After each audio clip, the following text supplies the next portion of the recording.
I remember the day they told me I was wasting my life.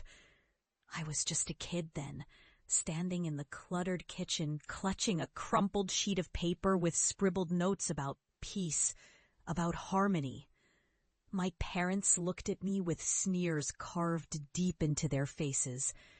Disbelief, mockery, that familiar coldness that always made me feel like I was invisible, or worse, like I was a joke. Useless talk, my father spat, tossing the paper aside. You think you can fix problems with words? That's a pipe dream, kid. You're just trying to be something you're not. Nobody cares about talking. People care about results. My mother just shook her head, eyes rolling like I was some delusional dreamer who'd crash and burn. That day, I was cast out of their decision-making. I wasn't allowed to sit at the table, to voice my opinions, or to have any say in what mattered. They dismissed my desire to become a community mediator as childish, naive, even embarrassing.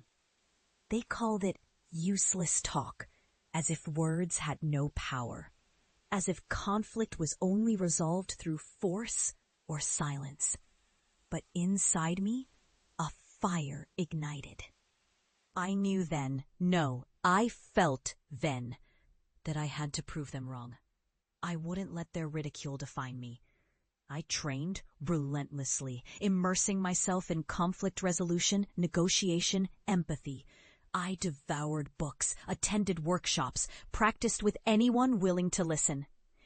Every dispute I mediated, every neighborhood I helped heal, became a small victory, a piece of evidence that words, understanding, and patience could transform chaos into peace. It was a lonely path. Family dinners were tense, filled with whispers and pointed looks. Friends thought I was wasting my time, chasing a pipe dream. But I kept going, driven by an unshakable belief that I was meant for something more. I envisioned a world where disputes could be resolved with dialogue, where community bonds could be mended instead of broken. Years passed. I built a reputation, not just as a mediator, but as someone who changed lives. I turned fractured neighborhoods into thriving communities, restoring trust where there was once only suspicion. I saw families reconcile, neighbors become allies, and entire districts flourish because someone dared to believe in words over violence. I became a symbol, proof that the useless talk was the most powerful tool we had. And then the moment arrived. I decided it was time to go home. Not because I needed their approval, but because I wanted them to see what I had become. I knew they'd scoff, call me a fluke, say I'd failed just like they predicted. But I was ready. I walked through the familiar streets, now unrecognizable in the best way. Green parks replacing cracked asphalt, children laughing where once I entered the house that once felt like a prison. And I saw their faces, older, hardened, still skeptical, but tinged with curiosity.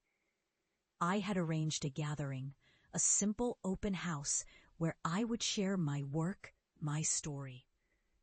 As they gathered, I took a deep breath, feeling the weight of every insult, every doubt, every sneer they threw at me. I knew this was the moment of truth. When I stepped onto the small stage I'd set up, I looked into their eyes. You called me foolish, I started, voice steady but filled with emotion. You told me my dreams were useless talk. You cast me aside, told me I was an embarrassment. But I didn't listen. I listened to what I knew was possible, what I knew was right. I dedicated myself to conflict resolution, to peace, to healing broken communities, And today, I stand here because I proved that words can build, not destroy. I showed them videos, clips of neighborhoods transformed, families reunited, disputes settled peacefully. I watched their eyes widen, their jaws tighten, as they saw the tangible fruits of my labor. Strange voice config. Follow the guidance directives in the conversation. You can speak many languages, and you can use various regional accents and dialects. I saw my father's face harden, conflict flickering in his eyes, because he'd never seen this before.